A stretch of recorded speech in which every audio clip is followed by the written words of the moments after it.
Good morning. I just wanted to give a little bit of an update on the NAR settlement statement. You may have heard something about it, you may not. So I just wanted to let everybody know the do's and don'ts of it. So first of all, I'm Kara Kaufman with Care Home Team Real Estate, and I am the broker owner of Care Home Team Real Estate in Bellevue, Nebraska. I am licensed in Nebraska and in Iowa, and so I am available to help in either state. With any other states, I have a network of people that I trust that I can refer you to. So first off, there's a couple of words and phrases that I'm going to be using, and I want you to know what they mean. So realtor is a person who acts as an agent for the sales and purchase of buildings and land. In particular, they are a member of the National Association of Realtors. Anyone with a real estate salesperson license is a real estate agent. So that's the differentiation there. When we use the acronym NAR, it stands for National Association of Realtors. And that is a trade organization that represents real estate brokers and agents in the United States. NAR's mission is to promote the real estate profession and encourage professional behavior among its members. NAR offers its members resources, support, and professional development opportunities, as well as advocates for policies that benefit the real estate industry. NAR also has its own code of ethics that members must adhere to. As of 2021, NAR has over 1 million members worldwide, including 54 state associations and more than 1,600 national and international affiliate organizations. If you have problems with a real estate agent, you can contact the Real Estate Commission for your state and file a complaint. The Real Estate Commission's whole purpose is to protect the public. So that is a very important information that you need to know. The phrase listing your home. Listing your home for sale is a process that involves a contract between a property owner and a real estate broker and the distribution of information about the property to potential buyers. And then a common one you might see around or hear is the MLS. The MLS is a multiple listing service. That is a private database of properties for sale in a specific area that real estate professionals use to collaborate and connect buyers and sellers. So those are the definitions. And then I want to go over the truth about the NAR settlement agreement. So I will be doing some reading, some talking, but I want to make sure that you have accurate information, because there's a lot of misinformation that's been very pervasive in the media over the real estate commissions. So the national conversation around real estate commissions reached a crescendo since the National Association of Realtors announced a settlement agreement that would resolve litigation brought on behalf of home sellers related to broker compensations, also commonly known as commissions. Brokers and agents have their own questions about what comes next for their businesses, while at the same time trying to answer consumer inquiries. Many headlines aren't separating fact from fiction, and they are feeding misinformation to you, the public, and we want you to know the truth about all of this. So let's clear the air. There's no doubt that the litigation, including copycat lawsuits that were filed after the Sitzer-Burnett verdict, caused considerable uncertainty in an industry already dealing with the effects of low inventory and interest rate increases. Those are two things that are still happening. We still have low inventory and we still have higher interest rates. They are not horrible interest rates. They are just higher than 2 and 3% that people got used to.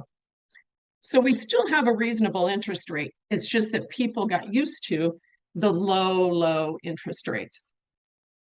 The settlement still needs to be approved by a judge. It provides a path forward for real estate professionals, realtor associations, brokerages, MLSs, and other industry stakeholders. Most importantly, it gives NAR members the chances to refocus on their core mission to support buyers and sellers.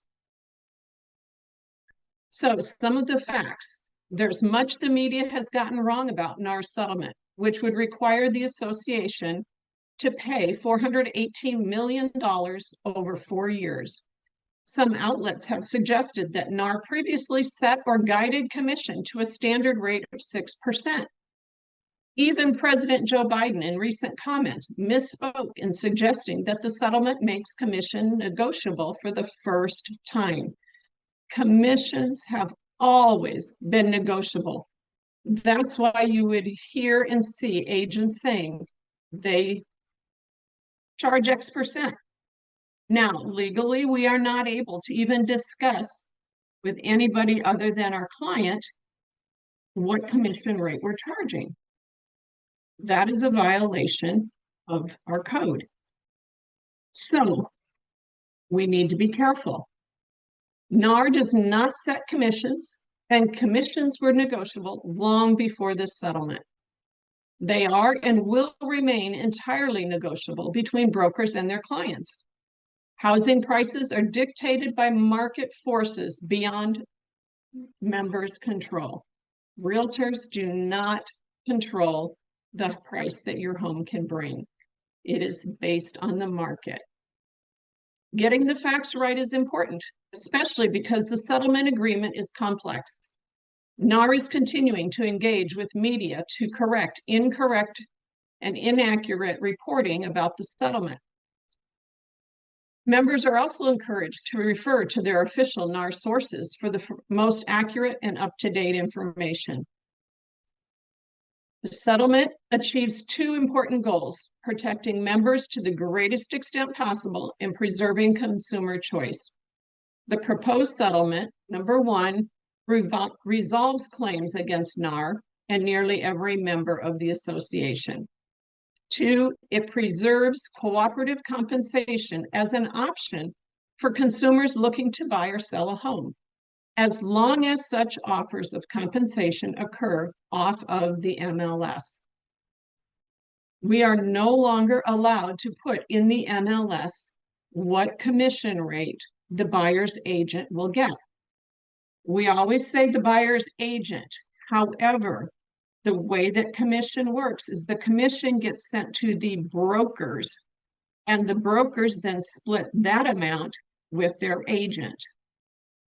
So just because an agent tells you the percentage that they charge, that's the broker charge. That's not the amount that the actual agent is going to receive. So a little bit more about this. How will business practices change for realtors? So NAR agreed to create a new MLS rule prohibiting offers of compensation on the MLS. This would mean that offers of compensation could not be communicated via an MLS, but they could continue to be an option that consumers could pursue off the MLS through negotiation and consultation with real estate professionals. As a seller, make sure that your agent knows how to negotiate. Two, NAR also agreed to create a new rule requiring MLS participants working with buyers to enter into written agreements with their buyers before the buyer can tour a home. This is very important.